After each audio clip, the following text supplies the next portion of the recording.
Your pleas of guilty were entered at the latest possible stage and attract very limited credit. Nonetheless, they avoided the need for victims to give evidence, and they represent an acceptance of responsibility by you. The events of the 26th of May were meant to be a day of great civic pride for the people who secured its 20th Premier League title, and tens of thousands of people, men and women, parents with prams and children perched on shoulders, filled the city centre to celebrate the victory parade. The parade concluded at the Liver building on the Strand at about 5:40 that afternoon, slightly later than planned. And as it ended and people began to make their way home, Water Street and Dale Street became densely crowded with pedestrians. Traffic management measures were in place to prevent vehicles from entering those areas, and you were aware of those measures because you had followed them earlier in the day. Anticipating the end of the parade, you drove your Ford Galaxy MPV, weighing nearly 2 tons, from your home in Croxteth towards the city centre in order to collect friends whom you had dropped off earlier. For no reason other than impatience and arrogance, your driving into the city was routinely dangerous. In poor weather conditions, you repeatedly undertook other vehicles at speed, you approached road hazards too quickly, and you drove through traffic lights at a busy junction when they were clearly showing red against you. You arrived at and entered Dale Street at 5:54 p.m. that afternoon, travelling against the flow of dispersing fans. From the outset, your driving was aggressive and dangerous. You frightened pedestrians, leaning on your horn and shouting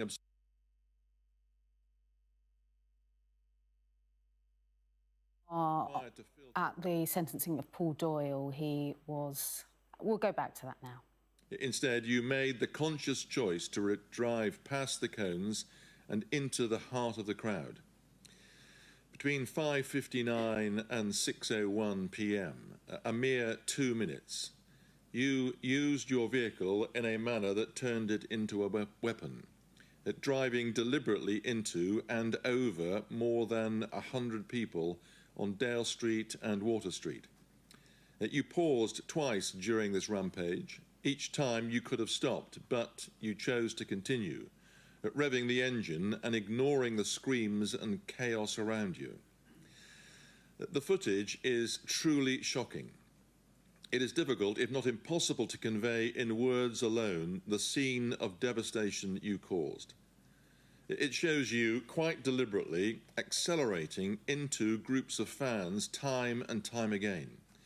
You struck people head-on, knocked others onto the bonnet, drove over limbs, crushed prams, and forced those nearby to scatter in terror.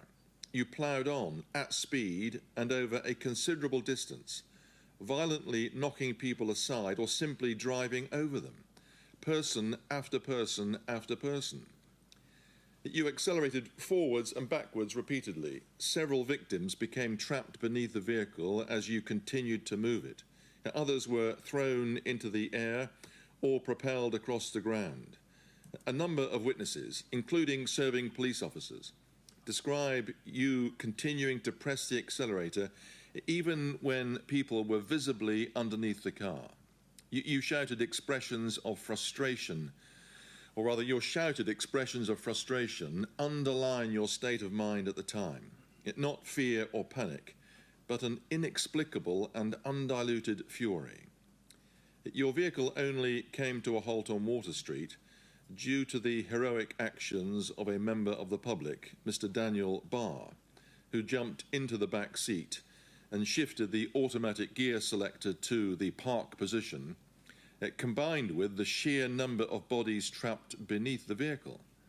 Even then, witnesses, including those pinned under the car, heard you continuing to depress the accelerator, attempting to drive on. And your actions prevented, or rather his actions, Daniel Barr's actions, prevented further injury and may well have saved lives. It is almost impossible to comprehend how any right-thinking person could act as you did. To drive a vehicle into crowds of pedestrians with such persistence and disregard for human life defies ordinary understanding. This was not a terrorist attack, as some feared at the time, nor was it caused by any mechanical defect in the vehicle. You were not under the influence of drugs or alcohol, and you were an experienced driver familiar with the car. You claimed in police interviews to have acted in panic life due to the crowd's behaviour. That account was demonstrably false. The position should be stated clearly. That the crowd did not cause this incident. They reacted to it. Faced with a vehicle being driven directly at them, accelerating, reversing, and striking multiple people, they had no idea who you were, why you were driving in that manner, or whether this was a deliberate attack of an even more serious nature. Their responses, including shouting, striking the vehicle, and in some cases breaking windows, were the instinctive actions of frightened people trying to protect themselves and others, desperate to stop a moving threat that they could not understand. Those actions were not acts of aggression, they were acts of fear. That the chaos that unfolded was caused solely by your driving, and any attempt to place responsibility on the public or the Liverpool supporters present would be unfair and wholly unfounded. Your actions caused horror and devastation on a scale not previously encountered by this court. The indictment identifies 29 victims in counts 3 to 31, but that figure significantly understates the true extent of the harm. The prosecution quite properly limited the number of counts to ensure the case remained manageable for a jury. In reality, well over 100 people were struck or injured, many of them seriously, and the victim personal statements demonstrate that the impact extended far beyond those named on the indictment. That parents and children, police officers, grandparents, students, tourists, and passers-by were all caught up in the events which many believed in the moment to be a mass casualty terror attack. The physical injuries caused were wide-ranging and in many cases severe. They extended from complex, life-changing harm, including multiple fractures, necrotizing infections, degloving type injuries, major soft tissue destruction and permanent disability, to dozens of cases of concussion, significant bruising and persistent mobility problems. That several victims were trapped beneath your vehicle. Others required lengthy hospital admissions, repeated surgical procedures, and months of assistance from family members or carers. For older and more vulnerable victims, the resulting loss of independence has been profound and enduring. The psychological harm was no less serious. Across the victim personal statements, there emerges a consistent pattern of trauma, nightmares, flashbacks, panic attacks, hypervigilance, diminished confidence and withdrawal from day-to-day activities. Many victims now avoid crowds or busy roads and city centres. Some avoid even family gatherings. The police officers who attended the scene have been left with PTSD, intrusive memories and significant disruption to their working lives. Children have developed anxiety, nightmares, separation fears, and, in one case, an increase in epileptic seizures. What should have been a day of communal celebration has been instead left as a lasting legacy of fear, injury, and loss across this community. The overall harm is exceptional, not only in the sheer number of victims and the seriousness of their injuries, but also in the depth, duration, and human reach of the trauma you inflicted. Families were separated in the chaos. Parents were convinced their children had been killed. Children saw their parents unconscious or bleeding. and many people searched desperately for loved ones, not knowing whether they were alive. As Superintendent Earlham sets out in her business impact statement, that your actions also had a significant impact on the wider city. A large, sterile crime scene had to be established, forcing businesses to close, disrupting transport and causing substantial financial loss. Some premises became makeshift triage centres. Staff were distressed and normal operations could not resume for days. The effects were felt far beyond the immediate victims. Following your arrest, you were interviewed under caution on a number of occasions. During those interviews, you failed to provide any credible or truthful explanation for your driving. The accounts you offered were inconsistent, implausible, and plainly contradicted by the objective evidence, including extensive CCTV and body-worn footage. In particular, your suggestions of confusion, loss of control, or momentary panic were demonstrably untrue.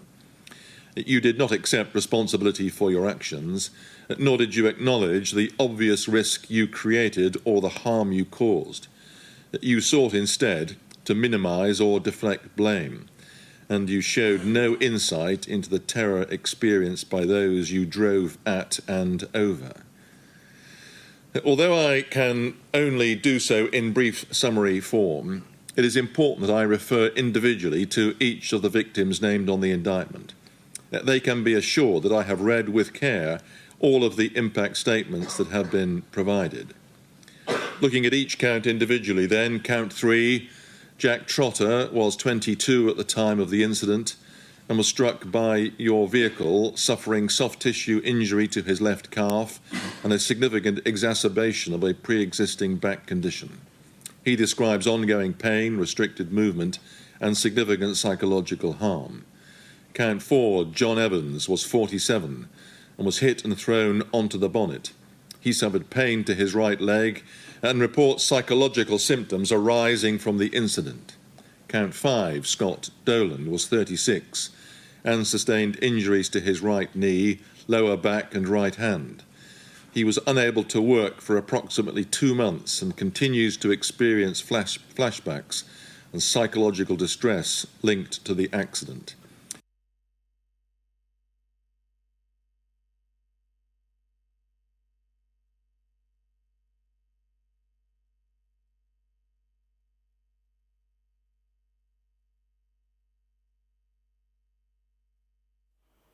This is Sky News, and we are live at the sentencing of Paul Doyle, the former Royal Marine and father of 3 who drove his Ford Galaxy into crowds in Liverpool city centre. This was during celebrations for Liverpool's Premier League victory in May. Helen Gilmore was 51. She sustained a fractured left fibula, a sprained ankle, extensive soft tissue injuries and bruising to her elbow. She describes lasting pain, reduced and a persistent emotional impact on both herself and her family.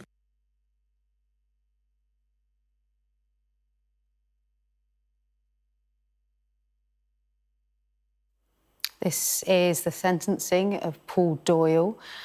He was the father of 3 who drove his car into crowds at Liverpool city centre. Jacqueline McLaren was aged 60 and sustained a fractured left ankle. And since the incident, she has experienced disturbed sleep, recurrent flashbacks, and a persistent fear of crowded places, significantly affecting her daily life. Count 11. Anna Belonozenko was 43 and had, with her family, previously fled the war in Ukraine. She sustained a serious fracture to her left knee, requiring surgery involving plates and screws and a 9-day stay in hospital. She continues to suffer chronic pain, restricted mobility and profound psychological trauma. Count 12, Jamie Fagan was 26 and suffered injuries to his left arm, right elbow and back. He describes persistent discomfort and intrusive memories replaying the events repeatedly in his mind. The The sentencing of Paul Doyle, the judge at Liverpool Crown Court, is going through some of the victim statements from that day back in May. The former. We'll go back to that sentencing now. 24. He was struck by your vehicle and was on the ground behind it as you reversed towards his head. He managed to move out of the way but sustained cuts and grazes to his left leg, his left arm and right hand. Count 15, James Vernon, was 33. He was a paramedic responding to the emergency. He sustained grazes to both hands and his left knee, together with hip pain. He describes ongoing psychological symptoms, including disturbed sleep. Count 16, Simon Nash. 52, was thrown into the air, sustained a significant head laceration, 4 fractured ribs and extensive abrasions. He was unable to work for months afterwards and describes lasting physical pain and psychological impact. Count 17, Teddy Everson, was aged only 6 months. He was in a pram at the time, which was struck during your driving. Remarkably, he did not sustain physical injury. Count 18, Cherie Aldridge, aged 36, suffered a severe degloving injury to her left thigh, requiring an 18-day stay in hospital and ongoing medical treatment. She feared she would die and describes prolonged pain, scarring and being robbed of the maternity leave that she had anticipated.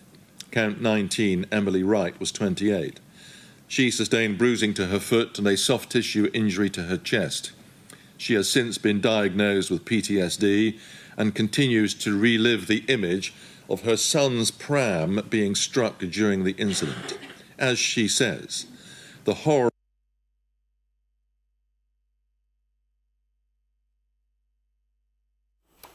This is Sky News, and you're watching the sentencing of Paul Doyle, the former Royal Marine who ploughed his Ford Galaxy into crowds in Liverpool city centre. This was back in May, and it was during celebrations for Liverpool's Premier League victory. The judge is just going through impact statements and talking about some of the injuries some of the victims had sustained. Prosecutors described how Paul Doyle used his vehicle as a weapon, having Doyle lost his temper before driving into crowds. There is dash cam footage that's been released, and it shows Doyle visibly emotional, swearing at victims too as he drove through. Doyle's vehicle struck people on Dale Street and Water Street too, injuring over 130 victims.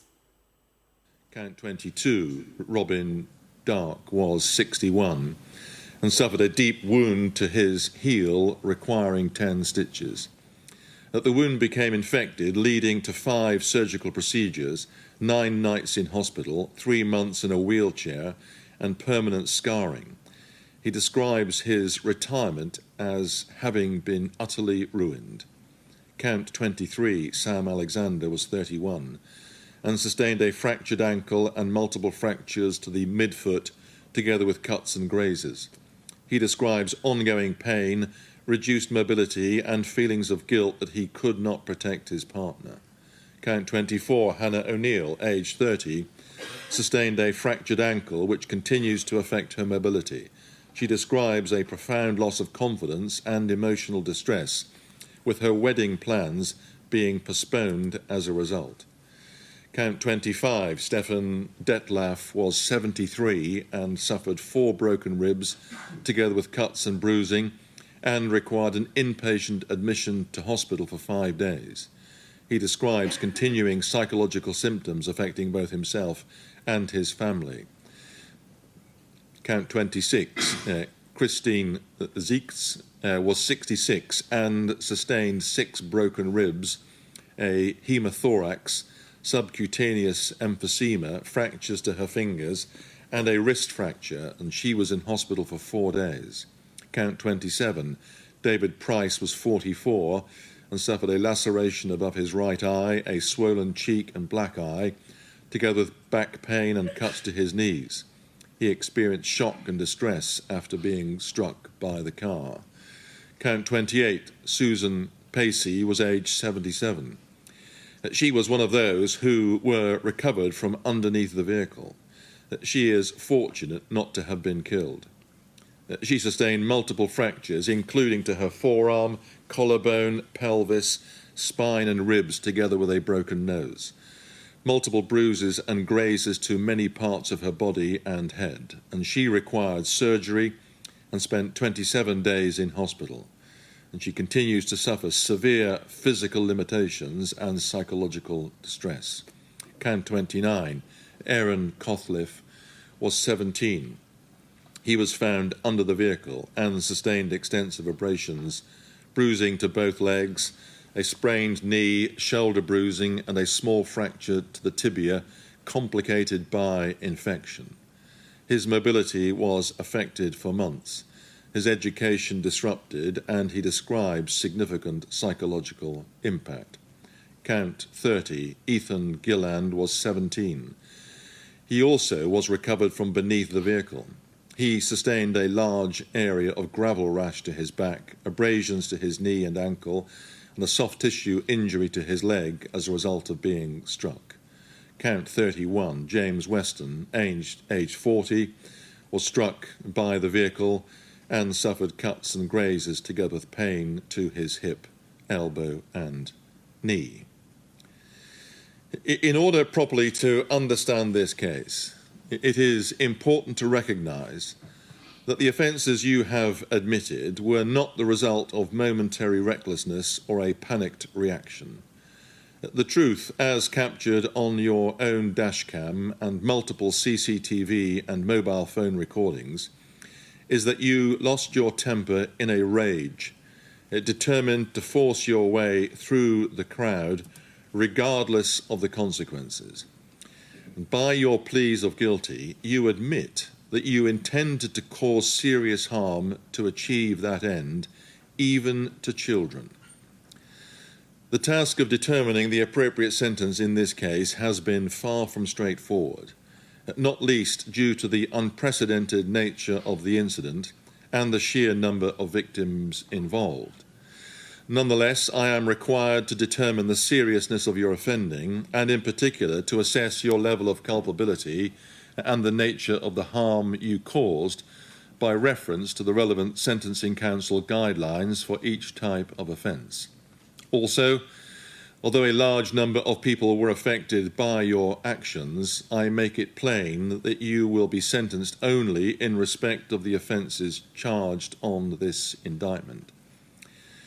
Turning to the guidelines for the offences of causing or attempting to cause grievous bodily harm and wounding with intent, it is common ground, and I have no doubt that this was Category A offending in terms of culpability. That conclusion is indicated by a combination of factors. Firstly, all of your victims were vulnerable because they were pedestrians of all ages and abilities, confronted by an oncoming vehicle travelling at speed while hemmed in by dense crowds.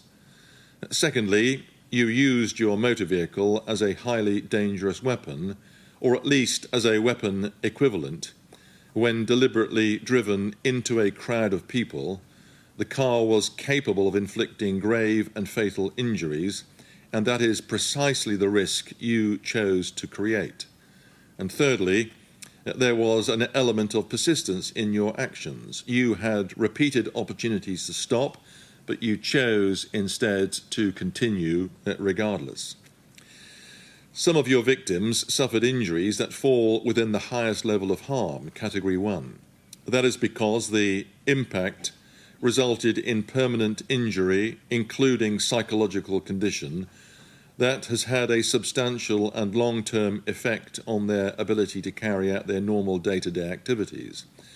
Examples of this level of harm are to be found in Count 28, Susan Pacey, and Count 22, Robin Drake. Others suffered injuries falling just short of this level of harm. The starting point for a single Category 1A offence is 12 years custody, with a range up to 16 years. The starting point for a single Category A2 offence is 7 years custody. Of course, I am not concerned here only with a single offence. There are a number of aggravating factors not already taken into account. You have a number of previous convictions. You are now aged 54. Between the ages of 18 and 22, you accumulated a number of convictions, including for offences of violence, one of which resulted in a sentence of 12 months imprisonment. Those convictions were interwoven with your short period of military service from which you were discharged on the basis that your services were no longer required. Although you are not a man of previous good character, and perhaps have always had issues with your temper, you have not, though, committed any other offence for many years, and I do not increase your sentence, therefore, because of this antecedent history. The offences were committed during a major public celebration in the city of Liverpool, transforming an occasion of collective enjoyment into one of fear and disruption, and causing significant and lasting harm to the life and reputation of the city. That is a further aggravating factor. Also, there was adverse impact on city centre businesses, and the offences were committed in the presence of children, and some of the victims were very young and others were elderly.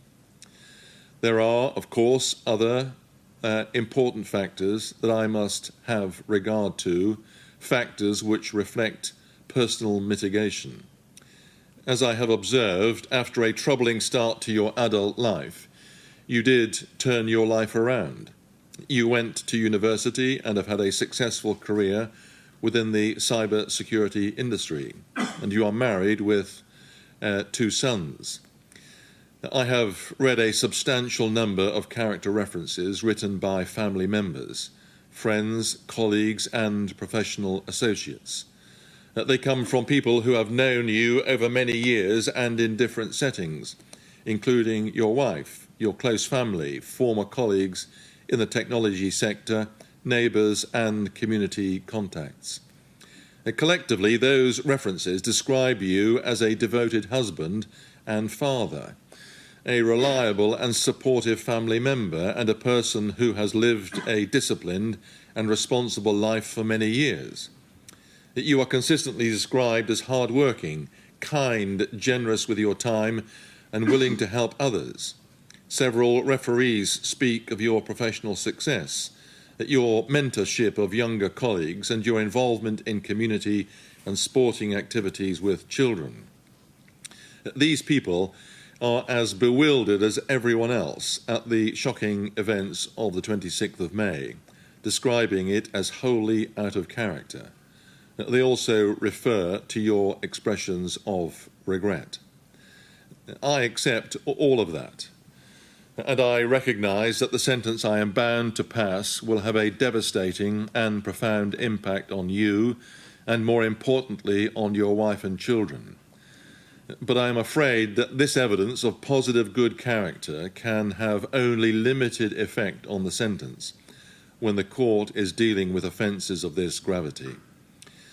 In my judgment, the presence of multiple high culpability factors, the balance of aggravating and mitigating factors, and the sheer scale of the offending justifies a sentence very significantly above the relevant category range for an A1 offence. You are also entitled to some reduction in your sentence to reflect your guilty pleas. I appreciate that this will have been a difficult decision, and the circumstances in which you have been detained have not made legal conferences straightforward.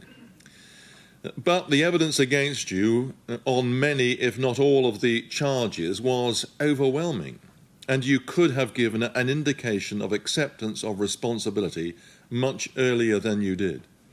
The relevant guideline provides that where, as here, guilty pleas are entered at the commencement of the trial, the reduction should be no more than 10%. I am not persuaded that you should receive greater credit than that. Because many of these offences are specified offences, I am required to consider the issue of dangerousness. That is, whether there is a significant risk of you committing further specified offences, and, if so, whether there is a significant risk of you causing serious harm as a result. Given the highly unusual circumstances of this case, your general character and your lack of previous convictions for similar behaviour, I am not satisfied that you do present such a risk. The further matter which requires to be considered in this case is the issue of totality. In a case such as this, I cannot simply take a figure for one offence and multiply it by a factor of 29. A proper balance must be struck between the acknowledgement of your multiple and very serious offending and the imposition of a just and proportionate sentence. I take all of the Section 18 offences as the lead offences, and all sentences will run concurrently. The total sentence will reflect your offending in respect of all associated offences on the indictment. In the circumstances, the total sentence which I impose upon you is one of 21 years and 6 months imprisonment. It would have been 24 years after trial. This will comprise sentences of 21 years and 6 months on each of the 12 Section 18 grievous bodily harm and wounding offences, sentences of 16 years on each of the attempted Section 18 offences, and sentences of 20 months on each of the offences of affray and dangerous driving. As I have said, each of those sentences will run concurrently, making a total sentence of 21 years and 6 months. You will serve 2/3 of that sentence in custody before you are released on licence. If you fail to abide by the conditions of your licence, you can be returned to serve some or all of the remainder of that sentence. For the offence of dangerous driving, you will also be disqualified from holding or obtaining a licence to drive, and you will be disqualified until you have passed an extended retest. Many people will think that you should never be allowed to drive again, but I must also consider your prospects for rehabilitation. I intend to impose a disqualification from driving that will operate for a further 3 years after your eventual release. The total period of the disqualification from today's date comprises a combination of extension and uplift to reflect the term in custody you will serve. To spell this out, the period of discretionary disqualification is 3 years, plus 10 months extension representing half of the custodial term for the offence of dangerous driving, plus 13 years and 6 months uplift to reflect the sentences imposed on the other offences. Because the disqualification cannot be backdated to the date you went into custody, I consider it right to reduce the discretionary period by 6 months to take account of the approximate time you have already spent in custody. The total disqualification from today's date will therefore be 16 years and 10 months. This is not intended to be a mathematical calculation, but it should ensure that upon your release you will be subject to disqualification for a period of around 3 years. Mr. Doyle, you may now go with the officers.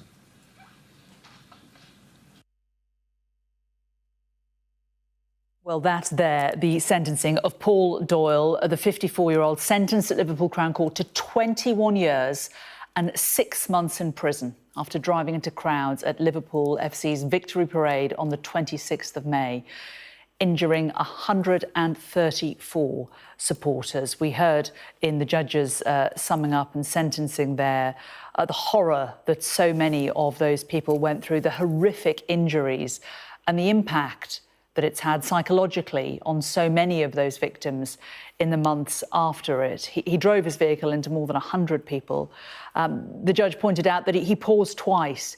Each time he could have stopped, but he chose to continue. And the judge described the footage that he saw as being truly shocking. He said, the truth is, you lost your temper. You were in a rage and you forced your way through the crowd, whatever the consequences. All of the victims, he said, were vulnerable because all were pedestrians. We also heard in the court that he had previous convictions for violence and had served 12 months in prison. The judge conceding that the sentence will have a devastating and profound impact on both Paul Doyle and his wife and 2 sons. Well, our chief North of England correspondent, Greg Marlin, is at Liverpool Crown Court for us. Greg, we had to keep pausing the feed from Liverpool Crown Court because of, quite frankly, the horror of some of the injuries that the judge was describing and the names and ages of some of the very young children who were injured. This attack, it's difficult to underestimate the impact it's had on those affected and also on the city of Liverpool. Yeah, incomprehensible is a word that's been used by the judge in those sentencing remarks and throughout this trial. Unprecedented as well. And you're right, the fact that we had to pause that feed because so many of those victims were children is telling in itself. The judge talked about the horror and chaos on the streets of Liverpool, just a short distance from here, actually, on that day in May. The injuries to men, women and children that were caused. The horror and devastation on a scale not encountered before in this court, the judge said.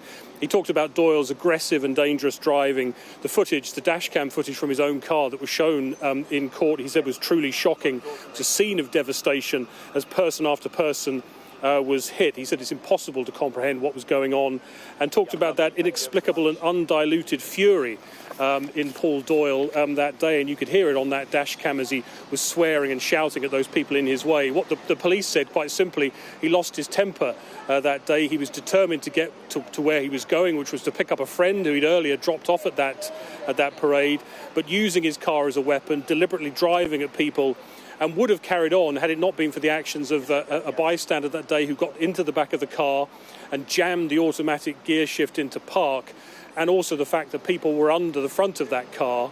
That's what stopped it from going on. But those scenes from that dash cam that were played were horrific. People up on the bonnet, people falling off to one side, people going under the car. The faces of those people, the screams, and the fact, as the police said, that Paul Doyle was doing all of this very deliberately. And Greg, you've spoken to some of those who were there on that day, who were injured, who were affected, and it's difficult to imagine how they have dealt with the last few months, a day of such joy and celebration absolutely ripping their lives apart. Yeah, we've heard this morning and yesterday as well some of the impact statements from some of those who were caught up in what happened, some of those who were injured, talking about the psychological and the physical injuries that they still deal with, people who feared that they would die, that their family members had died, that people around had died, and they live with that now. The mother of one of the babies whose pram was struck, the baby unhurt, thankfully relives that moment of seeing the pram being hit, not knowing whether their baby was alive or dead, saying it's changed the way I see the world, she said. People who talked about guilt at taking their children there to see their heroes on a day of celebration, and then for it to end up as it did. People talking about seeing Paul Doyle's image on TV and having to flee the room in the months that have followed. Parents saying they was just trying to protect our children, and saying to Paul Doyle in court via the lawyer reading out that statement today, I want you to think about them. Don't just sit in the dock and cry for yourself. That statement said. Parents saying it didn't just injure their child's body, it's left emotional scars on the whole family. And one victim who was actually at the Manchester Arena bombing several years ago, saying it was the same overwhelming fear that they felt at this time. This is the story of that day in May, and a warning, it does contain some distressing content. This is dash cam footage from Paul Doyle's car moments before his rampage at the Liverpool parade, driving aggressively, running a red light. At a busy junction, the traffic lights are flashing amber. He narrowly misses people crossing the road. This was all a prelude of the horrors that were to come. He turns onto Doyle Street. Further along this road is where he would begin an assault that would injure more than 100 people. Once he's in the city centre, images from CCTV released by police show a family with a pushchair moving out of his way. As the crowd becomes thicker, he edges forward. More people are forced to move aside to avoid his car. We see him drive up to a keep right sign, traffic measures designed to keep the crowd safe, measures he ignored. He continues on, the street packed, more and more people dodging to safety. In the throng of fans, he goes on, deliberately, police said, consumed by rage, using his 2-ton car as a weapon, hitting men, women and children, even a pram. In this crowd, there was simply nowhere to run for safety. He even reverses into an emergency vehicle. That dash cam in Doyle's car recorded footage of the incident, too graphic to show. Some of the sound we can play you. Move! Move!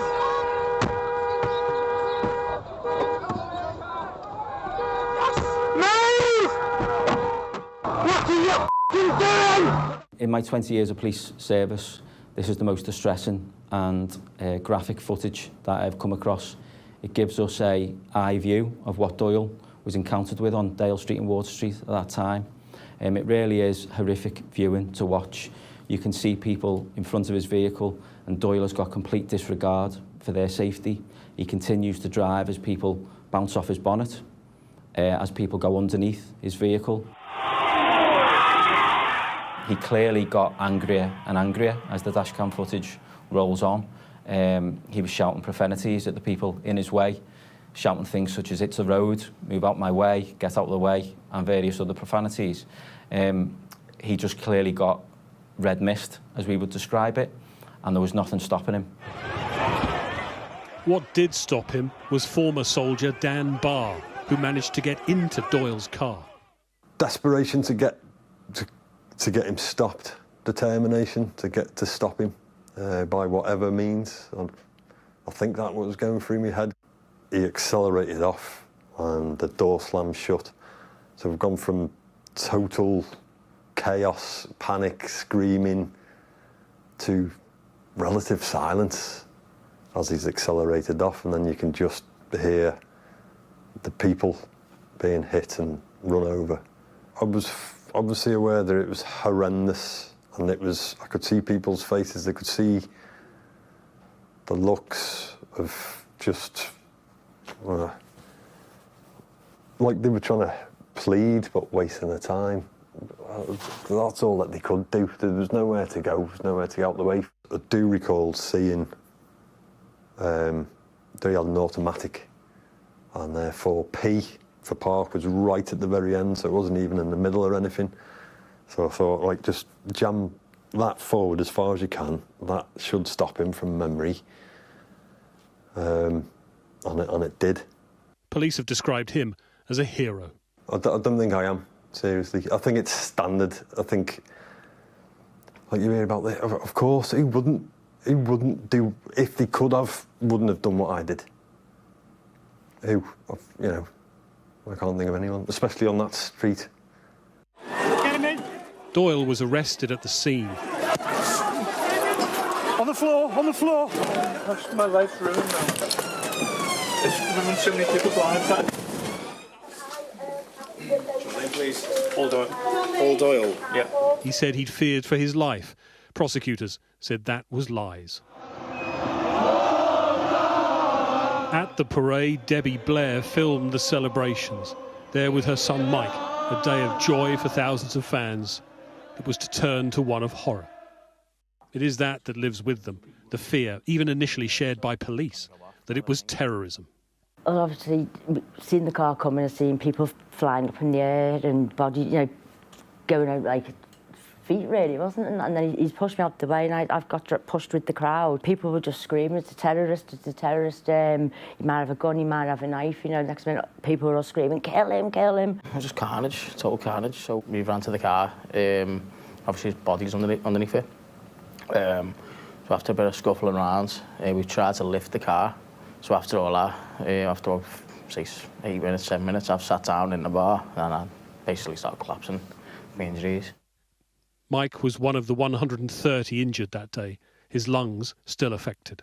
Shouldn't have happened, but for someone to intentionally do that, it's quite sick, really. But Paul Doyle has previous convictions for violence. In a fight in a pub in the early 90s, he bit off part of someone's ear. He was discharged from the Royal Marines around that time. Police say he's never shown any remorse for his actions in May. He told them, I've ruined my family's lives. But what he did in those couple of minutes, prosecutors said, devastated a lot of people's lives. That no one died in his rampage, police say, was sheer luck. Well, luck indeed. Let's return to Greg, who was up there in Liverpool. And Greg, the big question so many people have about this is why he did it. And we've never really had a clear answer to that, have we? No, in interviews with police shortly after his arrest, Paul Doyle said he acted out of fear and blind panic. He said that he was worried by the behaviour of some of the Liverpool fans who were around his car. He said the door had been pulled open, a drink had been thrown in his face. And he told police that he saw someone who he thought had a knife, and he therefore feared that he was going to be stabbed, so pulled the door shut and drove off. Now, the police say they spoke to 1,500 witnesses to that incident in May, and no one else mentioned a knife at all. They believe that was simply a lie. Paul Doyle also said that he stopped in that police interview. He said he stopped when he realised he'd hit the first person. The police say you need to look at that dash cam footage to see that is not true. There are people on his bonnet, their faces pressed against his windscreen. He knew that he must have known that he'd hit people before he stopped, and he didn't stop as a matter of his choice. As you heard there, Dan Barr got into his car and helped stop along with the people who were under the front of the car. So the police said that was simply lies, what he was telling them. He pleaded guilty, remember, just as his trial was about to start. The police have also said, and those who know Paul Doyle have said, there was nothing on that day to indicate why this might have happened, no trigger. His driving into the city was aggressive, but other than that, nothing to suggest what was going on in his mind that might have set off this kind of behaviour. The police did say they believe he's a fan of Everton, Liverpool's city rival, but they don't believe that at all is any kind of factor in what happened. So it's not clear. His barrister today said he's deeply ashamed, remorseful for what happened. That is the view of Paul Doyle, but 21 and a half years in prison is the punishment for him. Greg, you mentioned Dan Barr there, the ex-soldier.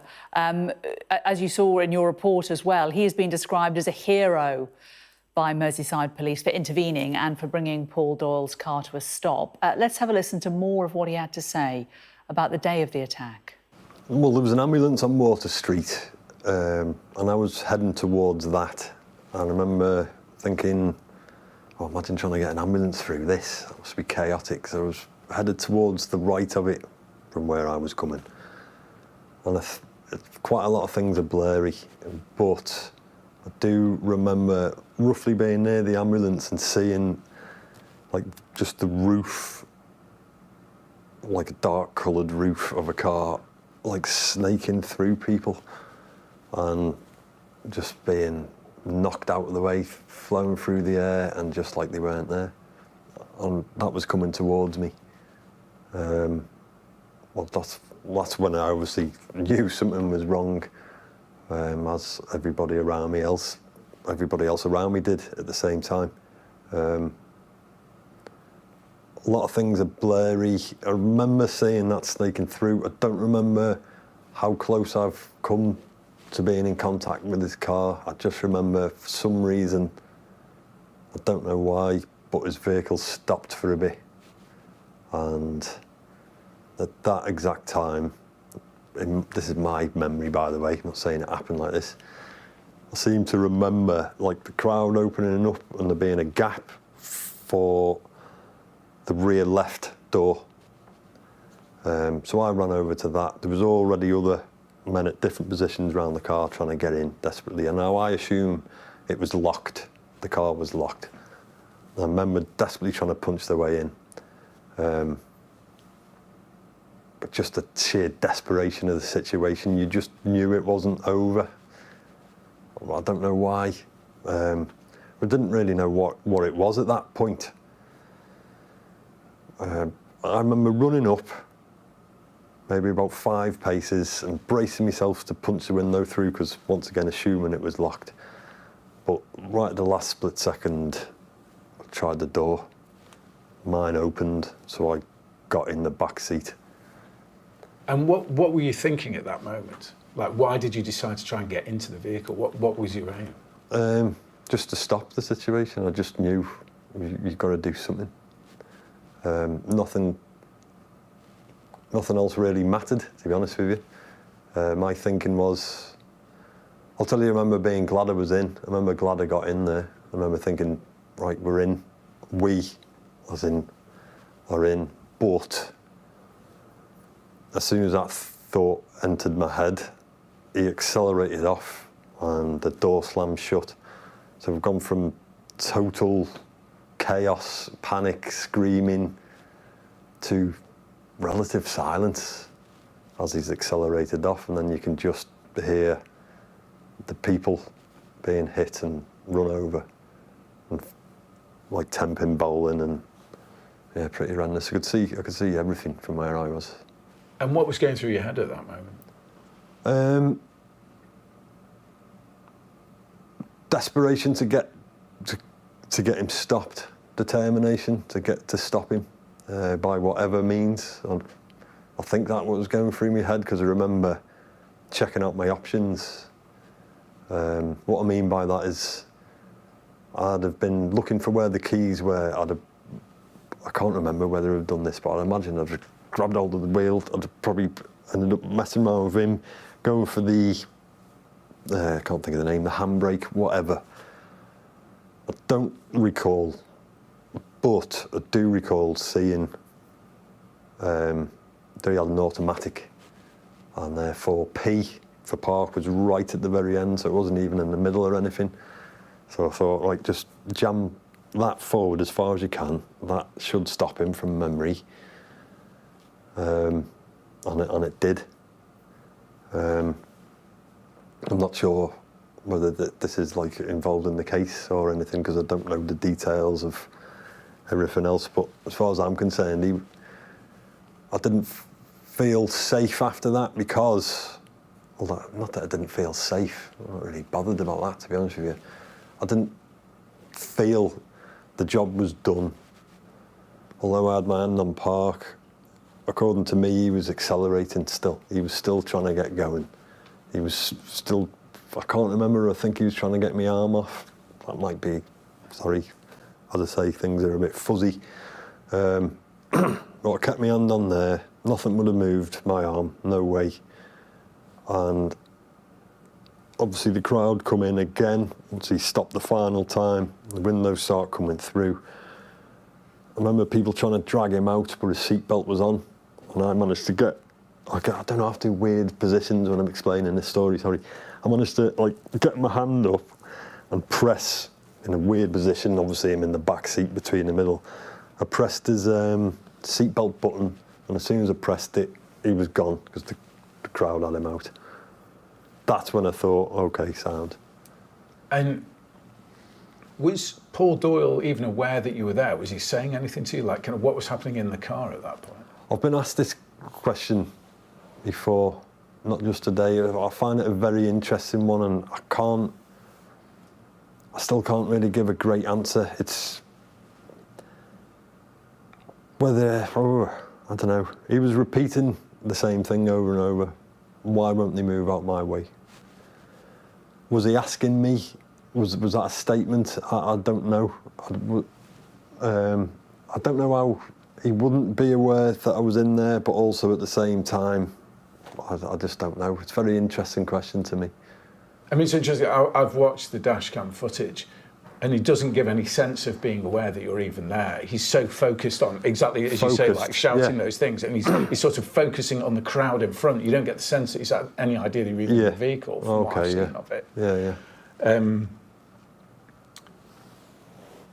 When you were holding it into park and you were aware that the car was still like hitting people and all the rest of it, I mean, kind of what was that like on just a human level, like seeing this going on in front of you? Human level, I think if you let it enter your head too much at the time, then you're probably not going to react in the way that you are in a positive way. So I just tried to, I was obviously aware that it was horrendous, and I could see people's faces, they could see the looks of just, like they were trying to plead, but wasting their time. That's all that they could do. There was nowhere to go. There was nowhere to get out the way for him. They'd have been just as shocked. He probably had weren't as lucky as me. It's just me to look after. I didn't have anyone else to think of. I didn't have kids with me or prams and elderly people or relatives. So I've lost me trail of thought. Sorry. And in terms of when it comes to a halt, Paul Doyle gets sort of dragged out. I think it's actually the police actually rescue him. What happens to you? Like, do you just get out the vehicle? I mean, like, well, I gathered me. My vet, what I thought was doing was gathering my thoughts as best as I could. I knew that it was a major drama. I was probably underselling it. I knew I could let go of there. I'd lost my glasses, but didn't quite realise in the confusion. So I'm thinking, what do I need to do next? I seen a phone on the centre console, and it looked just like mine. You know, the same case on the outside. So I picked that up. I remember thinking, right, I hope I don't get too much of a kicking because of what it looks like. And I wouldn't blame anybody if they did. Thank God a lad came to the left-hand side. All the windows are getting smashed in, I think, at this time. Chaos, but I wasn't really too bothered about that. I remember thinking, I hope I don't get battered too much or can explain myself. The same door I came in opened, and a lad with just the look of just total distress and anger on him opened the door, and I managed to get across to him, bless him. Whatever I said, something along the lines, I know what it looks like, but I've just stopped it. I got in up there, he accepted it, let me out. I remember trying to get my head together, thinking what to do next. I sound like a big bloater here now, but I was in the army, so you got like certain rules what to do next. Okay, so that's done. What do you do now? Well, you reorganise, don't you? But there's no one to reorganise. There was no enemy. There's no lads to bounce off. So I was trying to think. Then I realised this is not my phone, but at the same time, all the chaos around the car, and I'm not judging the chaos. It was chaos. The police came in, did what they tried to do. I managed to get the attention of one policeman and somehow communicate to him that I had his phone, and he took it off me, so I was like, right, there's one less thing. I remember walking up Water Street again, and my head started bleeding. I don't know how. And I remember seeing the casualties, seeing that I wasn't going to be much use because there was already people around. They were squared more and more. Emergency services were coming in. And made me way further up the street. And did you just go home then, or what happened? I remember we didn't have any phone signal in that area, so they'd been trying to call me brother, Rob, the one I was going to meet. Couldn't get through to him. I think I'd tried everyone. I probably like waffled madness to like a friend of mine. Eventually got hold of my brother and met him in town, in the city centre, and I met him on the steps of St George's because that's, you know, a decent landmark, and I just told him at about 1,000,000 miles an hour, probably a lot more sweary than what I've just told you. Lots of details I don't even remember. And I mean, how are you now? Because it takes time to kind of process this stuff. Yeah. How are you dealing with it? Well, I don't think I have processed it, to be honest with you. I won't go into personal details of what I'm like every day, but I'm not the same. It doesn't mean that I don't think I ever will be, but I'm not the same since that day. Big things don't bother me. It's little things. Little things are starting to agitate me in my day. I'm different in work. I struggle to take on instruction. I know that sounds mad. I struggle to watch, take things on board, watching telly, trying to switch off. I'll have to keep rewinding it. Whether it be football, highlight. It's mad. I don't really know what I'm saying. I'm just not myself. I'm very forgetful, focusing on one thing. Starting a job, say this could be anywhere, at home, in work. I'll get distracted by another one, and then I think, oh, I'm meant to actually be doing this for that. I'll get nothing done by the end of the day, but it'll just repeat. I don't even know why I'm saying that to you, but I think it's the first time I've been asked, but Yeah, I'm not doing great, but I'm getting there. And I keep myself to myself. I don't whinge. I've been on tours. I've been in the army for 8 years. I've got people I work with don't even know I was in. I don't talk about stuff famously. Rightfully so, I think. But what this has done is put me into a position where I'm starting to bother friends and family. So I've got the ball rolling with, I've approached a veterans charity in Birkenhead. Now, I've also been to the GP, and this is nothing against any, this is my problem. I struggle to get myself across. But what I found with the veterans charity, Kaizen Mindset, is I can speak to Daz, the lad who runs it, and I'm comfortable speaking to him. And he's like an older soldier. He's not old, he's older than me, so I know the tours he's done, and where I used to look up to that generation of soldier. And I've not started anything yet. I've had a consultation or two.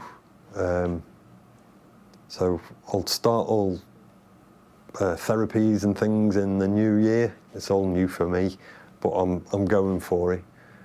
I've had nothing as of yet, so I don't think I really have processed it. I don't think I understand the seriousness. I know it's serious and I know it's gone on, but I don't understand all the details. Like I said, I've just been focusing as much as I could on the detail of what information I could give for my 10, 20 seconds worth. When you say serious, are you talking about the impact on you or the event itself? Yeah, everything. The whole event, how long it's gone on for, how much of a scale it's on, the people, some of the injuries are just, I've been trying to ignore the news solely because I think I was going to court, so I didn't want to be influenced, you know what I mean? So I think that's what I mean by I don't understand all the ins and outs and the impact that it's had. But yeah, I'm sure that I will, but it's all still a bit. But from what you're saying, it feels like it's had a sort of day-to-day impact on you. Definitely, yeah. Do you think it's changed your personality? I think it, hopefully just temporarily. I'm sure it has, but I haven't told a lot of people about this. Work colleagues, old work colleagues, friends. There's a couple of friends and a couple of family members know. So from not everyone. I suppose there was a reason I'd have brought that up. So yeah, I haven't spoken about it really. I can't. Sorry, I'm getting a bit confused. With No, it's fine. Me, not it's you. I know, like for example, like talking to the police, they were talking about some of the other people who've been involved in this, and so they are wary of crowds or hyper-vigilant around what's going on around them. And those are classic responses to being caught up in a situation like this. I didn't know whether you experienced those sorts of things as well as the sort of psychological impact in terms of how you feel it's affected your personality, where I've seen in other traumatic incidents like Southport where people talked about exactly the sort of thing you're talking about, the impact on their personality. But I didn't know whether you've kind of like, you found yourself kind of flashbacks because you see a car or anything, whether you suffered those sorts of things. I'm not sure what a flashback is. Now, I say that because of like Hollywood where it's all like and things like that. But I'll tell you what, I'm mostly somewhere else in my head. I struggle to keep up with conversations with people, family. I probably look very arrogant to them and I'm not there. I'm not sure where I am. Possibly there, possibly somewhere else. Something to do with it, trying to retrace this. But as far as hypervigilance and things like that, I think I already am hypervigilant. I think I was before that parade. I think it's just a thing quite a lot of soldiers are. But it sounds like your concentration's been affected by it. Yes, it has. As I said, a lot of things, because of this, I'm actually seeking help, whereas before I may not have. Can I just ask you about your thoughts about Paul Doyle? In what way? What I've heard, or do you mean if it was just... Given what you were involved in, given what you know what he's done, kind of how you feel about him on a personal level? I could only tell you the vibe that I got when I got in the car, and it was that he was a dad, and I don't know why I got that. Apart from the setup, it's a family car, there was a blanket on the back, and I don't know. I'm not too sure, but I could not imagine being his family. Like his wife and children, I don't know what they're going through, and I do genuinely care about that. That must be horrendous. I don't know what's happened with Paul. I don't know him personally. But do you feel anger towards him? How do you feel about him towards what he's done? Yeah, I'll feel, anger and all sorts. Things pop into my head at night. Things pop into my head in the morning, in the afternoon, to be honest with you. I don't take anything personally, if that makes any sense to you. I don't feel like a victim or a target. But what do you think of Paul Doyle? I don't know what to think. I don't know what to think. Maybe if, I don't really know what I'm saying here, but maybe if he was totally off his head on drugs and alcohol, then maybe I'd think something else, but I don't know what to think. I don't know what's gone on. I'm not sure if we'll ever find out 100% exactly, but maybe some kind of revelation. I don't know what to think. It's a total shocker. But angry, yes, I have been. Whether that's just with him, I'm not sure, but I do get angry. And can I ask how you feel about being seen as a hero? Very cringy. It makes me toes curl, because every man that I seen was trying to do the same. But people have talked about your immense bravery. Even the Crown Prosecution Service, the police have talked about it. Do you take pride in that? I mean, how does that make you feel? No, nothing. At the moment, nothing. I don't think I am, seriously. I think it's standard. I think, like you hear about this, of course, he wouldn't do, if he could have, wouldn't have done what I did. Well, a really extraordinary interview with Dan Barr there. He's the man that got into the car and stopped what could have happened on that day being such a lot worse. Really interesting hearing that and hearing the clear impact it's had on his mental health. He's talked about how he's not the same, how he struggles to switch off. He doesn't think he's processed it, but he said he finds it cringy that people commend him. We should remind our viewers that the judge asked him to stand up. He was in the public gallery at that sentencing. He was formally commended by the judge. He said his actions on that day were outstandingly brave. He ran towards danger, entered a moving vehicle and brought it to a halt, possibly preventing further injury and possibly saving lives. He showed exceptional courage and presence of mind. Well, let's return to our chief North of England correspondent, Greg Milam, who's at Liverpool Crown Court. And Greg, Dan wasn't the first one to try to get into that vehicle, was he, to try to stop what was happening? He was just the one who managed to succeed and had the presence of mind to push the car into park. Yeah, extraordinary hearing his story, his presence of mind to do that. He said at first he thought he'd have to smash the window to get in, but then was able to open the door and get in, and talking through in incredible detail, really, his thought processes inside that car, and also his fear about what would happen after Paul Doyle had been extracted from the vehicle, that he was then inside, and what the crowd would think when he got out of that car. But he did it, and you're right, he's been commended by the judge, awarded the High Sheriff's Award for bravery, which comes with a cash prize as well. So a lot of praise for him. But I think for a lot of those who were around that car that day, hearing the effect on Daniel Barr's life, they share that, the psychological impact in particular on them, people who now fear crowds. They fear things like crossing the road, the sound of a loud car noise, the sound of sirens, the sound of a car horn, because of course we heard on the dash cam Paul Doyle laying on the car's horn as he made that journey. The impact has been huge on so many of those victims. And remember, there were 29 victims named on the indictment, so the charges that Paul Doyle ultimately admitted referred to 29 victims. But the police have said there were 134 people injured. They had to pick the ones that were most likely to work in a criminal case. They didn't want to overwhelm a jury. The jury had to listen to this case. So there are a large number of victims, as well as those 29 named in the charges, and all of those people dealing with injuries, physical and psychological, as a result of being there that day, whether they were physically injured or just saw what happened. And Greg, you know, you talk about those who saw what happened, because it wasn't just those who were directly impacted who got the actual physical and injuries. There were so many people on that crowded streets who will have been affected, their families who would have been terrified that their loved ones were affected. But what would you say that the wider impact has been on Liverpool? I think it's been huge. I mean, when you look at the images that day, it reminds you of just how many people there. The estimate, about 1 million people there to see that parade, a day of celebration, Liverpool's 20th Premier League title, a spring bank holiday, and so many people wanted to be there and came from far and wide to be part of that parade.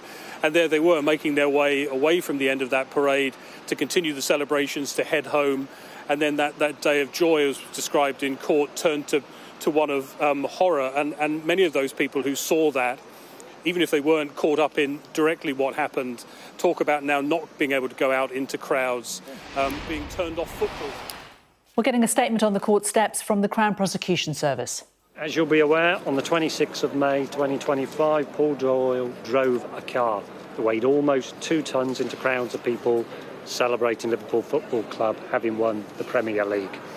In 7 minutes of dangerous driving, Paul Doyle, a middle-aged family man, used that vehicle as a weapon, hitting more than 100 people, including children, babies and the elderly. When it eventually ended, he had trapped some of those people under his car. He not only injured many people, he also generated horror and chaos on what was meant to be a day of celebration and joy for those attending the parade. The reason why he did it?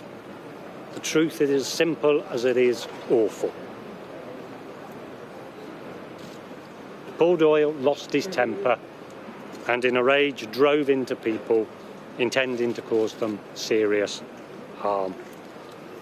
The dashcam footage of his journey into Liverpool city centre is truly shocking. Before he got into the city, he was driving aggressively. Before he got to Dale Street, his driving was of a poor standard. He was undertaking other cars, going through red lights, nearly hit some pedestrians at a crossing. He did not even stop when he knew there were people under his car. He continued revving his engine to try and continue forward. You'll be aware of how many people he hit. Over 100 people were hit, over 100 people were struck by the car, and many of those were injured and caused serious harm. When his car finally did come to a stop because of the actions of those people under the car, but also the actions of one man, Daniel Barr, a man who can truly be described as a hero. We've all heard the judge commend Daniel Barr in his sentencing remarks. Mr. Barr got into the back of Paul Doyle's car. He did not know what he was facing when he got in, but he did know he had to stop that car. To do so, he put the controls of the automatic car into park and held it there, leant forward, pushing forward, holding that stick in place. It's because of his actions and a combination of those people trapped under the car that the car eventually came to a stop. There's no doubt that he prevented many more injuries, possibly even fatalities. I've got no doubt that Mr. Barr would continue to drive. The Crown Prosecution Service would like to thank Daniel Barr, like the judge did, for what he did on that day. When he got into Daniel Barr's car, he had no thought for his own safety. He just knew he had to do something to stop that car. The Crown Prosecution Service would also like to thank all the emergency services who responded that day, all those present who assisted those who were injured, the members of the public who assisted the police by providing invaluable pieces of evidence which helped build the case against Mr. Doyle. I'd also like to thank John and his investigation team and basically Merseyside Police generally for all the hard work they put in and providing me and the prosecution team with the evidence which meant that the case resolved as it did. We had to watch an awful lot of CCTV, mobile phone footage, City Watch footage to build a strong case against the defendant, Mr. Doyle. In the end, Mr Doyle had no choice but to plead guilty to all 31 charges that he faced.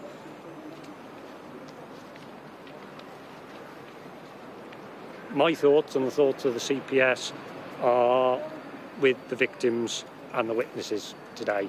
They've been through a difficult 2 days, reflecting on a day in Liverpool on the 26th of May, which should have been a day of joy and celebration, but turned to horror in the space of 7 minutes. So, and I'll hand over to John. Thanks, James. Paul Doyle is today starting a lengthy prison sentence as a consequence of his actions on the 26th of May this year. It is difficult to comprehend the devastating impact the events of that day have had and continue to have on so many people. On what should have been a day of celebration for the city, Doyle chose to act in an aggressive and dangerous manner with no regard for the safety and well-being of other people.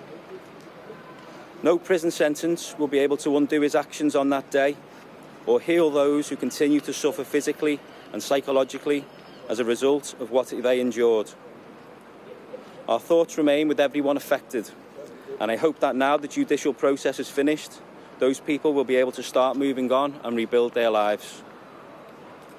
I hope that this prison sentence will also give Doyle the chance to reflect on his actions and the impact that he has had. This has been one of the most extensive investigations in the history of Merseyside Police. I would like to take this opportunity to thank the investigation team for their hard work and diligence. Over the past 7 months, we have supported 134 victims, spoken to more than 1,500 witnesses, viewed nearly 280 pieces of footage, and gathered over 700 statements.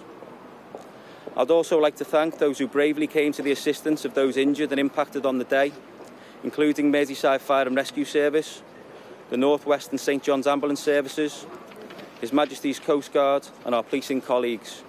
And I'd also highlight what has already been mentioned in the exceptional bravery of Dan Barr. Finally, I'd like to thank our colleagues at the Crown Prosecution Service who worked alongside us to build a case so strong that Doyle had no choice but to plead guilty to all the charges that he faced. Thank you.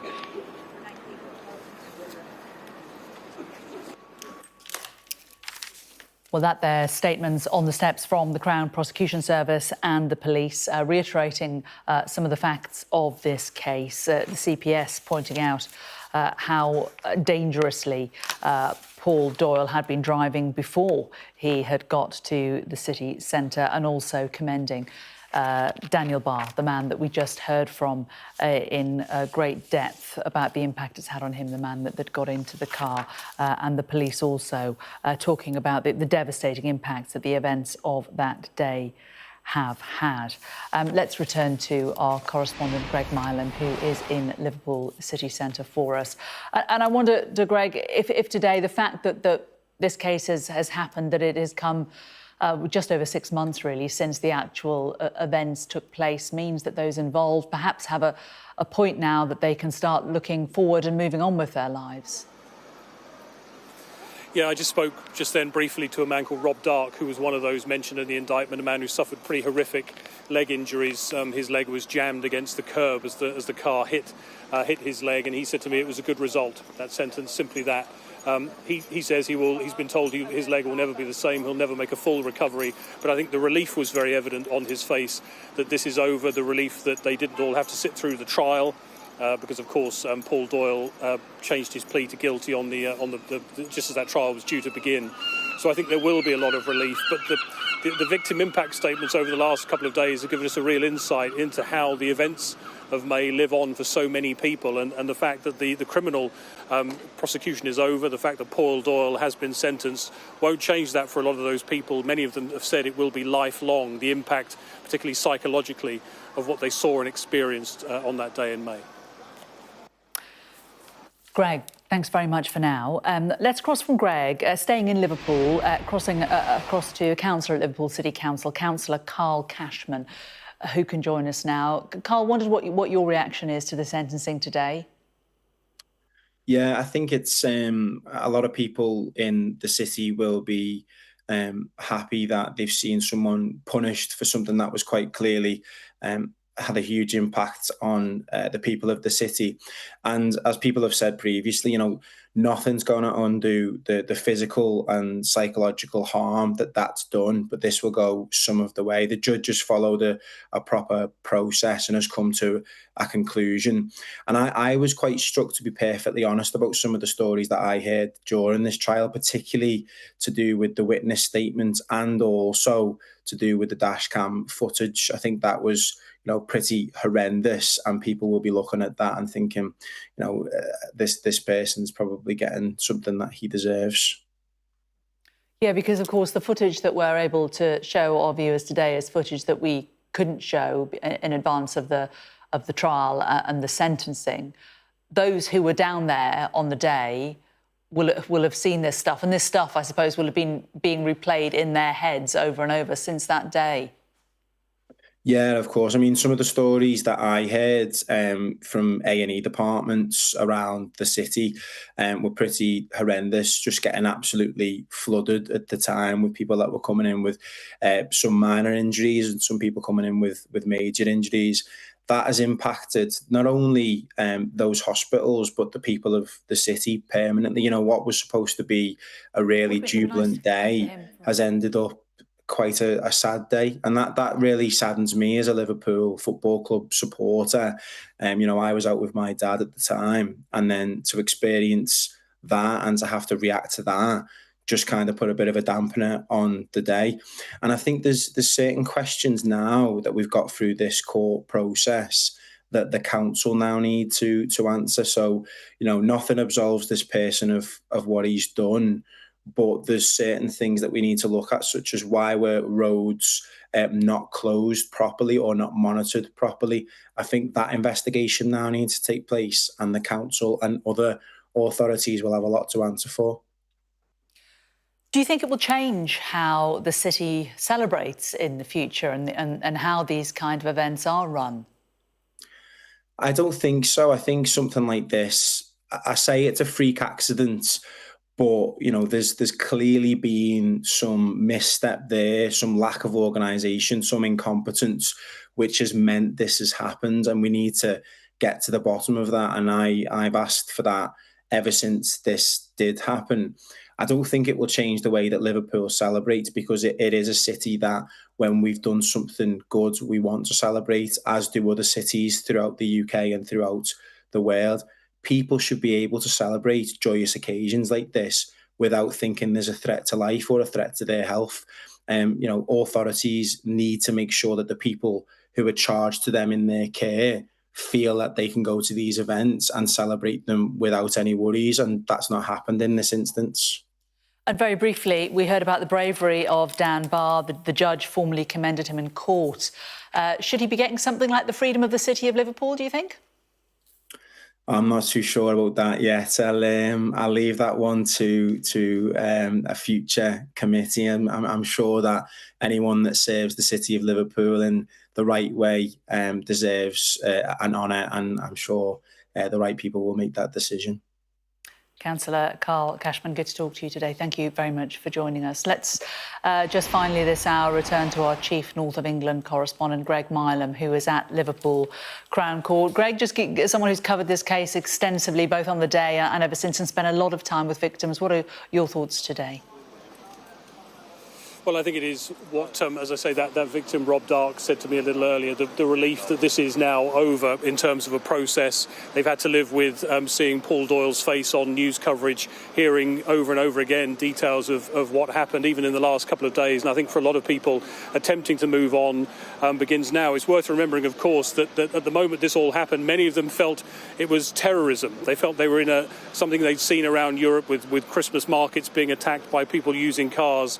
And the impact of that is still very real for many, many people. And I think the horror of that day, laid out by the judge in his sentencing today, will strike a lot of people. We've not been able to show you the worst of that dash cam because it is too graphic in nature. But I think the horror of that day, laid out by the judge, will sit with many people today. Yeah, that's a very good point to make, Greg, that the worst is yet unpublished on Sky. Greg, thank you very much for that. So that's just a reminder, the breaking news this hour, that Paul Doyle has been sentenced to 21 years and 6 months for driving his car into crowds of Liverpool fans. More on this and all the rest of today's news after this break.